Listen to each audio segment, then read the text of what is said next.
क्या नहीं नहीं, एक मिनट, जो जो चुनाव जीते हैं, मुझे एक बात बताइए आरपी सिंह, नहीं आरपी सिंह, आरपी सिंह मुझे एक बात बता दीजिए, नहीं आरपी सिंह मुझे केवल एक बात बता दीजिए, क्या सारे विधायकों के फोन नंबर बाहर इलाके में बोर्ड पर लिखे नहीं होते? क्या नहीं लिखे होते? वेबसाइट पे सबके फोन नंबर उपलब्ध नहीं है क्या?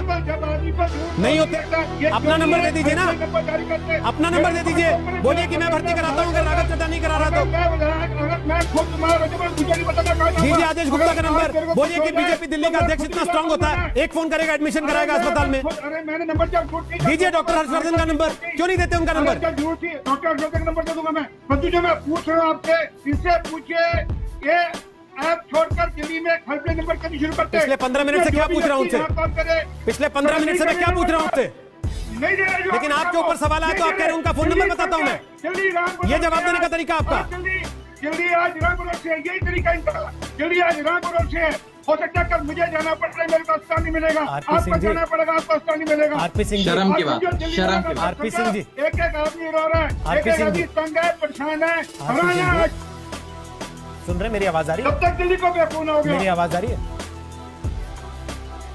मेरी आवाज आ रही है? आप तक सुन पा रहे हैं मुझे? बोलिए। आप कह रहे हैं दिल्ली राम भरोसे, कांग्रेस को सुनेंगे, वो बोल रही है पूरा देश राम भरोसे है, मान लेंगे उनकी बात फिर आप कि आपने राम भरोसे छोड़ दिया पूरे देश को? आज अगर 2.25 लाख केस हो रहे हैं तो इसलिए हो रहे हैं कि सरकार जैसी कोई चीज नहीं है देश में, या वो संभाल नहीं पा रही है, ये मानेंगे आप फिर? मैं बता रहा हूँ, गुजरात में पूरी तैयारी है, वहाँ पर तैयारी कर दी। दिक्कत है गुजरात में पूरी तैयारी है, वहाँ पर तैयारी कर दी। दिक्कत है जहाँ गुजरात में कितने लोग मर रहे हैं पता आपको? और उसके बावजूद तैयारी तो गुजरात में कितने लोग मर रहे हैं पता आपको?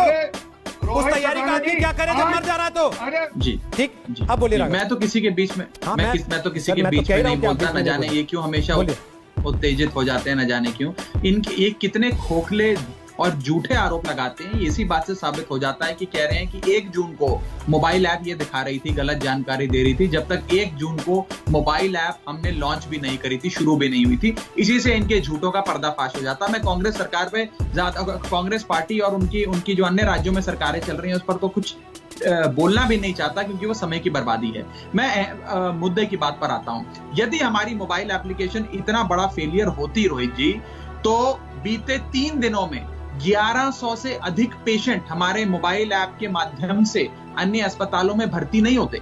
हमारी मोबाइल एप्लीकेशन पूरी तरीके से ठीक नहीं है, उसको हम ठीक बना रहे हैं, गलतियां हुई हैं, उन गलतियों को सुधार रहे हैं। लेकिन ऐसा कहना कि उसकी वजह से भूकंप आ गया, ये हो गया, वो हो गया, एक सरासर झूठ है, निराधार है। और एक प्रयास किया जा रहा है, उस प्रयास में हमें सपोर्ट मिलना चाहिए अन्य लोगों से। और यदि आपके चैनल ने भी कोई इन्वेस्टिगेशन करके बात सामने रखी है, मैं आपके चैनल की सराहना करता हूं कि आपने हमारी काम में कोई खामियां हमें बताई, हम उसको सुधार रहे हैं। दूसरी अहम चीज, भारतीय जनता पार्टी केवल झूठी आरोप और गंदी राजनीति इस दौर में भी कर रही है। मेरा नंबर बांट के क्या मिलेगा? आप तो चुनाव हार गए, मेरे सामने ही लड़े थे।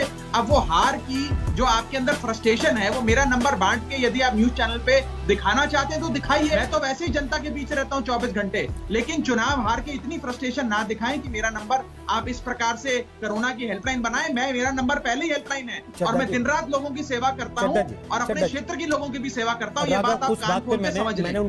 आज भी दिल्ली के अस्पतालों में लगभग 4,500 लोग अस्पताल में इलाज करा रहे हैं। 10,000 से अधिक लोग इलाज कराकर ठीक होकर अपने घर दुरुस्त होकर वापस जा चुके हैं। और मौत का जो आंकड़ा है वो पूरे देश भर की कंपैरिजन में सबसे कम है। प्रयास किया जा रहा है, इस बीमारी का कोई इलाज तो है नहीं, कोई वैक्सीन या दवाई तो अभी निकली है नहीं। हम हर प्रयास कर रहे हैं, प्लाज्मा थेरेपी की शुरुआत दिल्ली में होगी, नई नई दवाइयों का प्रयोग दिल्ली में किया जा रहा है। हम सब मिलकर कोशिश कर रहे हैं। जब तक आप ऐप नहीं करेंगे तब तक अस्पतालों में एफआईआर करते जाएंगे।